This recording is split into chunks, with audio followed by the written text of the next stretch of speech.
Hello, hello, beautiful souls. Welcome back to another episode of Evolve Flow Express. Today I have another guest with me. Her name is Jetta. This is where we have real conversations with real people to inspire real experiences. Her name is Jetta, and she is a professional barber. She's a licensed barber, a master barber, if you say, and she's located in ATL. It's called Fades, Braids, and Locs. Please look her up. She's fire. But yes, I'm going to give her a moment to go ahead and introduce herself. And go ahead. Yes, I am Jetta, the barber stylist. I've been doing it for about 8 years, and I will say that I have settled in. I'm snuggled in. Yeah. Yeah, I do that for a living, and I enjoy it very much. It's like I get to work with my friends. I Yeah. get to do their hair, do art every day. Oh, So yes. it's pretty amazing. I Probably one of the best decisions I've made in my life. Okay, I love that. Mhm. Yes, and I've been talking to a lot of entrepreneurs lately, so Okay. it's just been like kind of inspiring for me because I'm like, I still got my job, y'all. I still like, I don't know, So I know that it's different, and I know that we had a conversation about how you have like simplified your life in a sense. Mhm.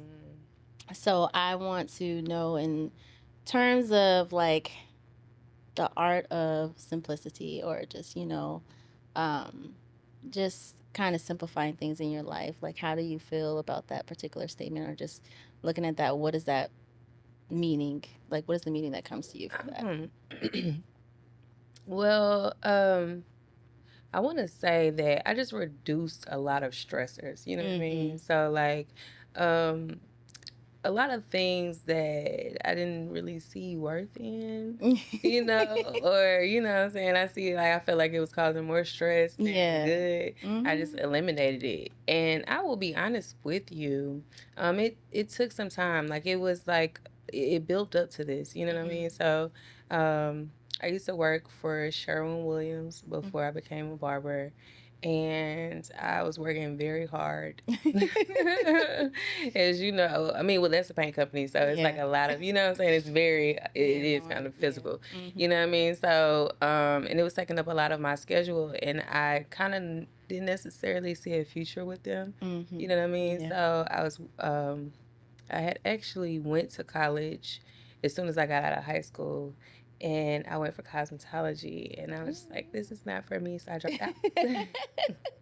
And then I lived a little bit, and then Mm-hmm. I ended up going back 10 years later. And like I said, I was working at Sharon Williams, and I was like, hey, I want to go to school. Is it a way for you guys to arrange my schedule? Or, and it was just like, no, there's no way Oh, for us to do wow. it. So it was like I had been working at Sharon Williams for a while. And I Mm-hmm. was like, oh my God, I'm finna have to quit. I feel like quit. Yeah, I'm gonna have to quit because I really wanted to make a step Yeah. make a step towards something I could see myself, doing comfortably, and, Mm-hmm. I just enjoying, you know what I mean? So I want to say that that's kind of like where I started. That was like my point of, you know what? I need to fix this. You know what I mean? Oh. So that started the simplification. Oh, so you did quit. Yeah, I did. I did quit, and I went to school. Luckily, like I said, Mm-hmm. as soon as I got out of high school, I went and I did all the core classes. So I went to Atlanta Tech, and you have to Oh. do core classes before Yeah. you do your, Your actual yeah. major. Yeah, Yeah. yeah. So I had already done that. So I went straight into it when I Mm. after the 10 years, because it was like, okay, well, we got credits for this. So I went in, I did like, I think I maybe did like maybe a year and a half, Mm-hmm. and I graduated. And Okay. just like the entrepreneurial part, like luckily with Atlanta Tech is that they do teach you a lot about business. You know what I Okay. mean? So, being your own boss, manager, whatever, secretary, all of the stuff. You know what I'm saying? They kind of teach you about that. Mm-hmm. And I had to change in my mind, like, hey, if I can do XYZ for these other companies, then I could do it for myself. So that meant Yeah. working extra hours, that meant doing side work, because I was also, at that point, I was working um, Friday, Saturday, Sunday at Spondivis, and then I was going to school Monday through Friday at Atlanta Tech. So it was like I was pushing myself, but I had that energy. I was younger. Right. So I could do all the stuff, girl. But I worked hard, and it was like, shoot, it was God's plan for me, because I feel like,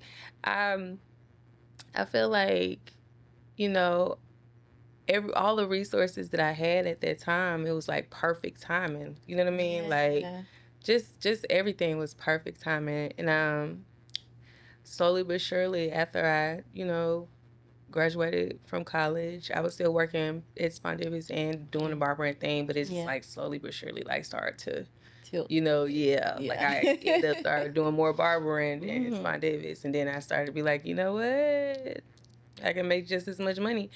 But this is I want to say this part is that Spondivis at the time is a very lucrative business. I want to say that we made a lot of money. So what I had to do in my mind was, I was like, okay, I need to make as much as I'm making there in the barber before I quit Spondivis. Okay. And like when I got to that basis? Right.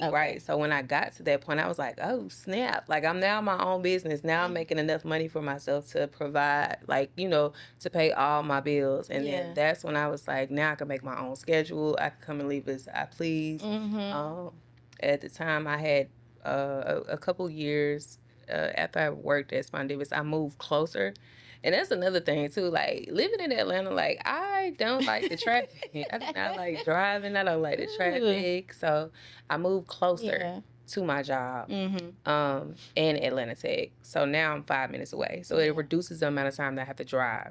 And that was also, like, just little pieces. That's what I'm saying. Like, over time, just find just a way. Like little pieces make it more simple. So yeah, I guess when you say simplify, that's how it started, with me just in my mind being like, I gotta fix this. I gotta fix this. I like that. That's like from a while ago. You said, we gonna start this process now. Yeah, girl, because I was like, shoot, I feel, I want to say that sometimes in corporate, they want to make you into something. Yeah. Like, it's like a cookie cutter situation, and it's like, at the time, I had a mohawk, girl. I had hair down to my ankles for no reason. You know what I'm saying? Like, I was, piercings and tattoos or whatever, and at that time, that company was very pristine. Yeah. They said no. You need to wear these types of shoes. Yeah. And you need to have this kind of hairstyle. Or, what you're doing is a little too street. I like literally was told I was too street. And I was like, wow. Babe, I'm off Columbia Drive. No, because seriously. But you know what? It's sometimes they pick and choose. They pick and choose. Because I worked with a lady. She had full on purple hair. I'm talking about bright purple, like what's behind us. And it was like, okay, she can have that hair. This other girl had fire red hair. And her hair was long. Fire red hair. And it was like, for some people, it was like, if they did anything with their hair, oh my gosh, like, oh, what did you do now? Like, oh, I don't know. That's a little extra. That's a little much. And I'm like, y'all only choose to say it to certain people. You know?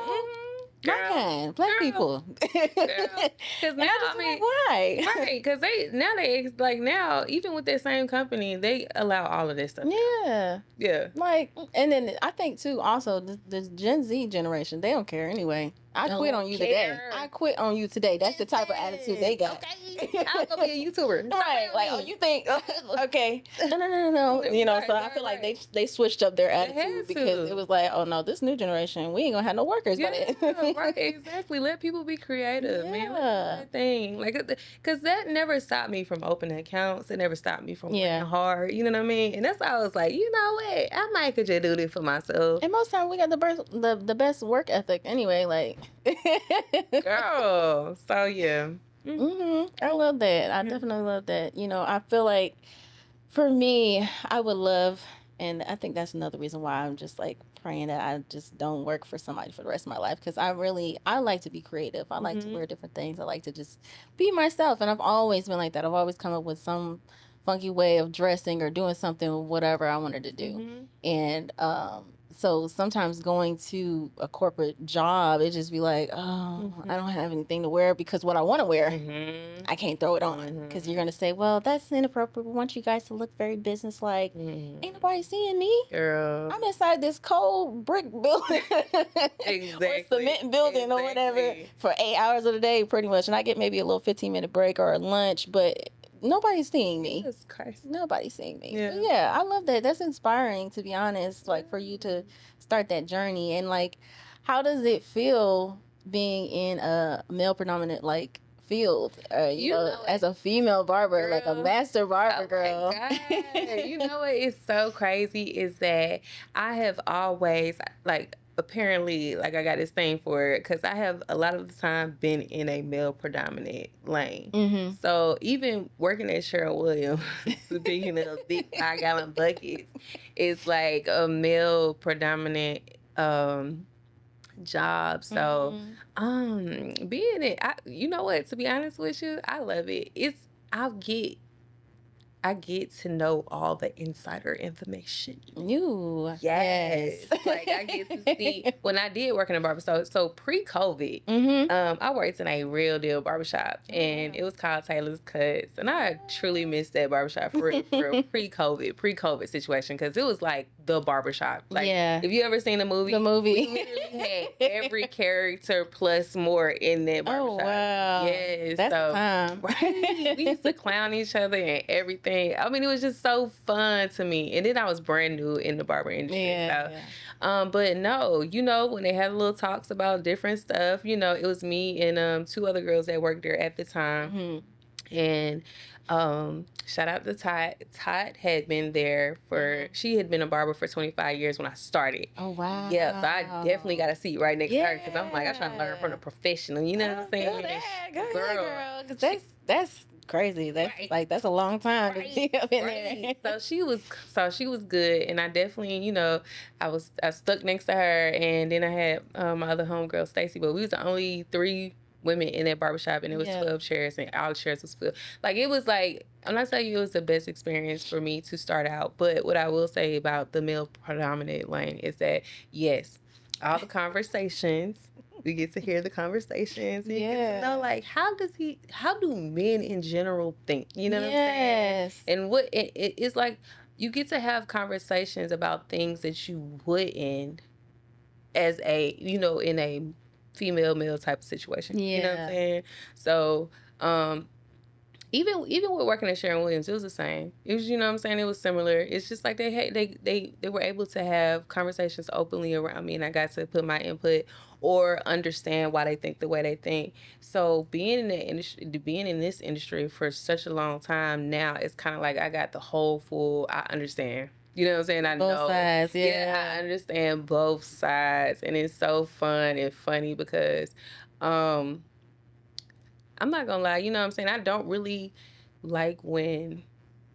care for girls that are like, you know, I can't be around girls, or I can't hang out with girls. It's not so bad. You know what I'm saying? However, I do understand the difference because I'm around men so much. It's like it's not a competition thing. You know what I'm saying? So sometimes when you walk in a room full of females doing the same thing, there is an automatic competition. You know, or, you know, let me pick you apart kind of situation, versus me being a female. It's like there's no competition because we're not the same. We're not the same. We're not, okay? We're all one of one. We're right, exactly. And so they might have that amongst each other, like the males.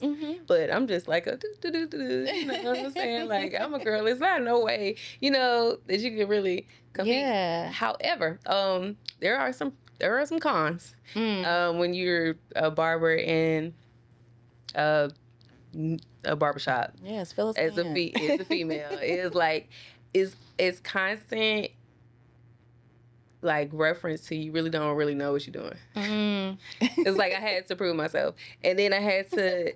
I mean, like I said, and that was in Sherwin-Williams too, because it'd be like, bro, I'm the only person here. Like, I know, you know what I'm saying? It's like, I don't know if it was like I want to say,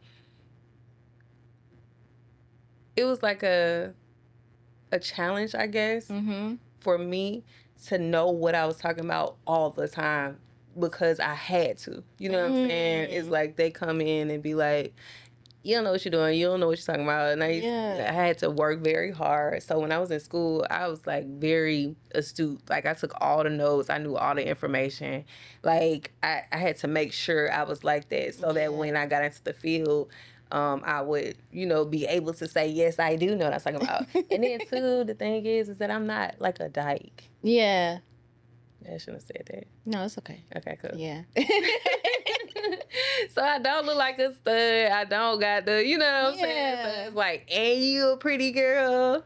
You don't know what you're doing, right? Exactly. So, I don't know. I mean, shoot, I built up my portfolio, and I was just like, you either coming or you not. I had to build tough skin in both situations, Sherwin-Williams and in the barber industry. Like, you won't help with your pain or not. Yeah. Because I know what I'm talking about. I do know. Or you could just wait until a dude comes out here and help you and tell you the exact same thing. Yeah. You know what I mean? You can figure it out for yourself, whatever you want to do. I ain't going to force it on you, but I know I'm confident in what I know. Exactly. Confident. But I had to make sure I was. Like, I had to study to, you know what I'm saying, not get caught off guard because they will grill you and they automatically assume, like, you don't know what you're talking about, like I said. So. Okay. We're going to take a little break. Okay.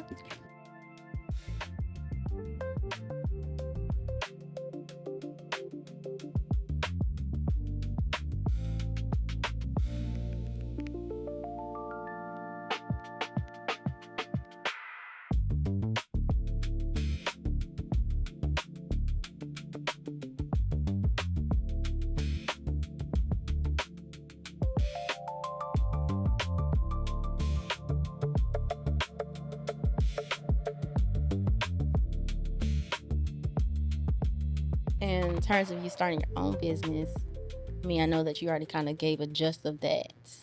Is it still like, do you still feel like you got to kind of prove yourself? Do you have like a whole crew that you already, have at the shop or anything like that? Girl, no. Oh, ma'am. so tell us. Listen.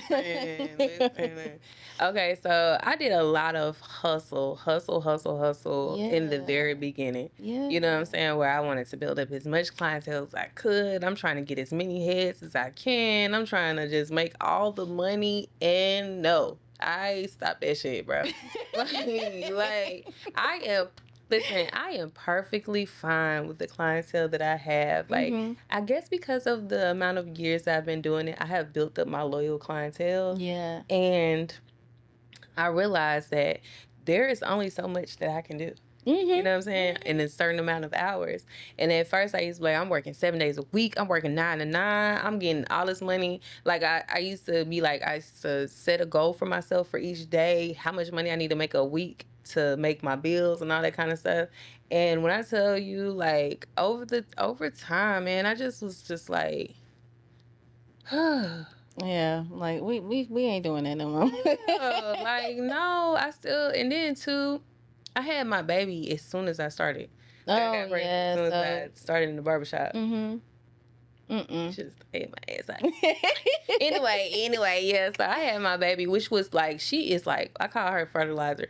Hey man, that shit is not. Look at. I love plants. I love plants, so it's not like that. Like my baby is not.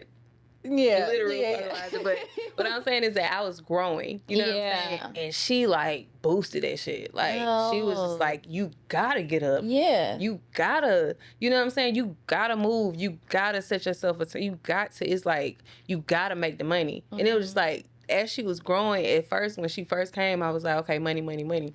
But then as she started growing, it was like, time. You know what I'm saying? Like, she's growing and I'm missing it because I work so much. You know what I'm saying? And then I like, as she's growing and she is very intelligent. Yeah. And she gonna be straight up with me because I've been straight up with her. Like, she might just have that gene. But yeah, she was like, you need to take off of work so you can spend time with me. Oh, okay. Literal, those words. Your those children words. would definitely tell you about yourself. Right. So I was like, you know what? Yeah. You know what I'm saying? So now it's like less, like I don't even know how to put it into words for real, but I really just float. Yeah. You know what I'm saying? And I really truly believe that God will take care of me. Like, I don't be worried that much. Like, I ain't gonna lie and say I have zero worries. You know what I'm saying? But at the same time, it's like, I be like, really, that shit gonna work out? It's gonna work out.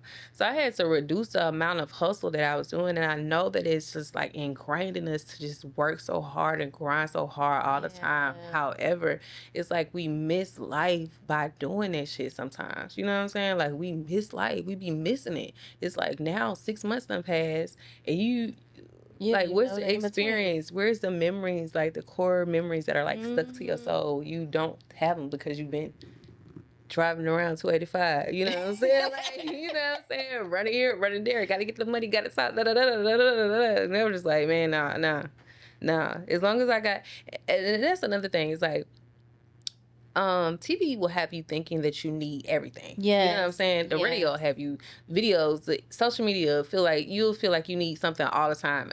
I have to have this. However, in reality, you just need good health and enough to survive. And then all the other stuff is extra. You know what I'm saying? So once I realized, like, I mean, or just, you know, it's like a brain shift. It was slow. It was a slow brain shift, but it has like slowly but surely shifted and locked into this place now where I'm in, where I'm just happy to be able to wake up, the sun comes up, my baby is right there, she's, you know what I'm saying, she's healthy, I'm healthy, I have enough food to provide for us, we're living in a place where we're comfortable, you know what I'm saying, and I'm able to pay all my bills.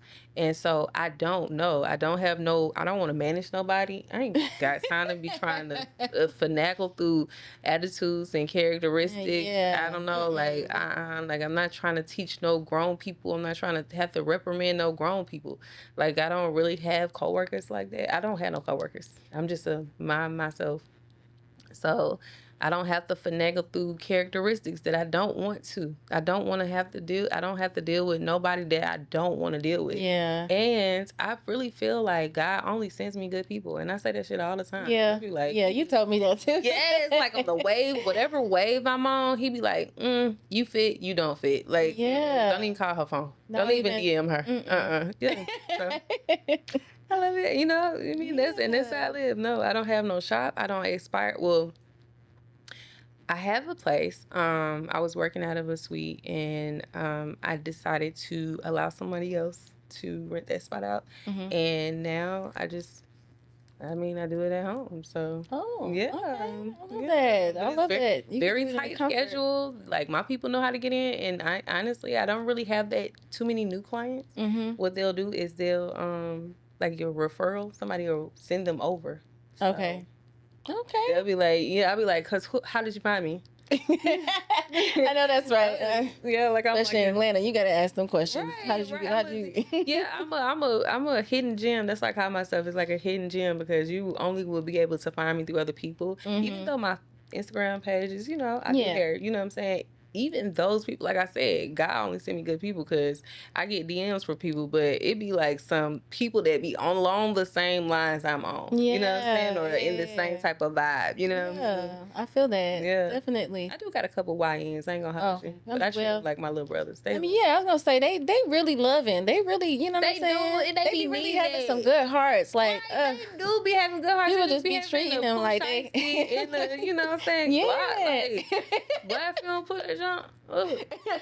Listen. You said I'm auntie right now. You have to. And they know. And you know, it's so crazy is that they know, but I do honestly feel like it's an escape for them. They come and fall asleep just like everybody else do. They feel safe. You know what I'm saying? They like coming, and they also don't refer me to their friends. It's crazy, but they know because they know. They know. They know I ain't with shit. They know. So don't bring it. They know. For real now, because I am very peaceful and positive. But don't try it. You know, that's to the people. I be telling people, you know, I might be nice, but don't do it. Because I'm nice to a certain extent. I am. So, I agree with that. I love that, though, that you have a nice little setup for yourself that's very comfortable. And the fact that people are, like, falling asleep, that definitely means you have good energy. Okay, that means everybody really fall asleep in there. I love that for them, though. I just be like, go ahead, because they be trying so hard. They be I just like lean them back, like just go on here to fall asleep, friend. It's okay. Yeah. So did you feel like you stepped out on faith when you did actually quit and go to school, back to school for everything? Did you feel like you really stepped out on faith at that point, or like, did you just feel like you were just being guided by God, like in terms of what you're supposed to be doing? You know what? A little bit. I mean, well, both of those things. Yeah, both. Yeah, I did. I stepped out on faith, but at the time, I was in a relationship where I was taken care of for real. So I was like, I can't make that move. You know what I'm saying? But once I found the job, the spondivic, I was getting paid a lot of money. So for them little 3 days, that was enough to pay all my bills. Oh wow. Those 3 days a week. So it was like, it was perfect timing. And then ain't gonna hold you. That's back then when they was giving out Pell Grants and stuff. So, oh yeah, you know what I'm saying? yeah. I need books every semester. Don't need no damn books. Like, you know what I'm saying? So I was just like taking advantage of that, and it just happened to, like I said, God should be working at your job. You know what I'm saying? So yeah, I did. It was kind of a step out on faith. But at the same time, I had already done it, and I knew how to do hair. My mom was a cosmetologist. My grandma was a cosmetologist. My auntie was a cosmetologist. Like, I had already seen it. I knew how to do hair. I knew how to braid and stuff. So the barbering was the only thing that I didn't know how to do. So I was like, I'm going to go to school for that. Because I don't know how to do that. You know what I'm saying? I don't know how to fade. And I learned, and shit, here I am today. So. I feel that. That's good. I mean, I feel like, I don't know. Just everybody has their journey. Everybody has, you know what I'm saying, their moments of like, it could have been up and down. It could have been, one straight road, but most time it's going to be a nice little waver of something within your path. It's like, oh, okay, well, I tried this. This ain't going to work. This, this ain't going to work. Oh, I want to try this. And then it finally clicks like, this is what I'm supposed to be doing. Yes. So, it really is. It's such a blessing. Like, I truly be feeling blessed because now my clients are like my besties. Yeah. Like, they're not, hold on. Come on, bestie. Get a phone call about this. You're bestie. Right. So nah, we just cool associates. Very locked in associates. How about that? You know what I'm saying? Good way to put it. we along the same lines of everything, and I don't even, like I said, it got to be God, because I don't know how I have aligned with so many people like this, but yes, we be into the same TV shows. We be watching TV together. Like, I literally be we have fun together. Why we be getting that? Why they getting their hair done? No, that's good. They don't watch my baby grow up and everything. Oh, like, yes, wow, yeah, they locked in. That's really know you locked in when you watch somebody grow, and that in person too, because on social media people always be right, but in person that's definitely different. Right, I know you. And the crazy thing is that a lot of my clients I see more than I see my family. Really? Yes. That's how, well, you know what I'm saying? It makes sense. It makes sense, right? Yeah. So they seen my baby grow from in my stomach, because I was pregnant at the barbershop. Oh, yeah. So they see, that's when it's loyalty, when they follow you from the first spot, and they be like, oh, yeah, we rocking with you. Exactly. Yes, that's loyalty right there. Yeah, man. I'm big on loyalty. I'll be like, oh, no, I need to find one person. And that was one thing that my mom always said, like, growing up, don't have a whole bunch of people in your head. Because a couple of times when she would have people do my hair, they would always braid it too tight, and I would always end up with like some bumps in the back, because it was just like, oh, no. Yeah. So she stopped letting people do my hair. She just either did my hair, or me and my sister had to figure out what to do with our hair. Okay. But yeah, if you get one person, I feel like that's good. You know what I'm saying? The fact that people keep coming back, that means you good for their hair. Girl, absolutely. And I feel the same way. Only positive vibes, positive energy. Absolutely. I need my clients to leave happy. Yeah. And feeling like they've been refilled, or they're relaxed, or whatever the case. But yeah, I pride myself on that. Not a little twirl of the foot. But no, I love that. And I feel like, just when we spoke on the phone, I was like, okay, I like her vibe. Like, you're a really good person. I felt it through the phone. Like, okay, I like your energy, And that's usually why I like to speak to like potential guests on the phone or in person, just to kind of get a feel. Like, are you really a person that, I could really have a good conversation with? Are you really open to even sharing what you've gone through, or do you just want to be on the show? Yeah. And I feel like, you're just like, oh, I'm fine. I'll share my story, and it's a good story. It's a good story, and it's still going. So that's good. That's good. Is there anything that you feel like, you would like to leave with the audience in terms of a message from your journey or just your experience? Yes. I would like to say that try your hardest to just try your hardest to focus on what really matters. Yeah. And I know that it's hard. Like it's crazy to have to think that you have to make a mental change. Yeah. It's like it would be easy for me to say, draw a blue, color this in blue. You know what I'm saying? That's easy because you take a blue crayon and you color it blue. Yeah. However, when you have to in your mind change your mind about life, it takes time.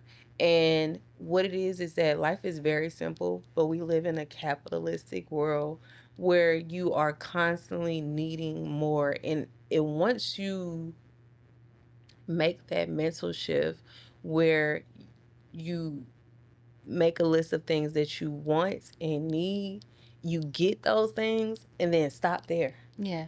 Just you know what I'm saying? Just stop. And then that way you can enjoy living. Because we are so caught up in a system where you gotta move fast. You gotta get here. You gotta get there. We gotta be the quickest. I have to be the fastest. No. You really can just get what you need. Once you have that TV, just stick with that TV for a little while. You do not have to get the next version of the TV or the next version of the phone or the newest pair of shoes. Like, I mean, I understand you want it because they look nice. Yeah. But if you didn't know those shoes existed, you would not want them. You see what I'm saying? And they constantly put that shit in our faces so we can run out of money for the things that we need and get the things that we want. Now we got to hustle for the things that we need. You see what I'm saying? Like, I have gotten to this place, and it's such a beautiful place. Like, I be having to ask God, like, is this it? Because I ain't never got out of survival mode. I just got here where I'm just relaxed. You know what I'm saying? So, I just want to tell everybody to just get what you need and relax. And relax. Get what you need and relax. Yes. I love that. I love that message, guys. I would like to thank you for coming and sharing your story. We most likely will have you back. Okay. Really? But yeah. Okay, cool. I mean, if you want to, if you will, girl. I'm down, girl. Yeah, I'm down. Yes. I thank you for coming on and sharing your story, just being open to express really like, your trials, tribulations, your growth, and all of that. I thank you. I really do. I really appreciate the conversation. You. So yes, girl, keep going. Okay. I definitely, I want people to definitely support you because it's interesting. I'm like, I never met a female barber before. Really? So yeah, this is my first time. Okay. So thank you. Thank you. Right. All right. That concludes this episode of Evolve Flow Express. Thank you all for watching. See you later. Bye.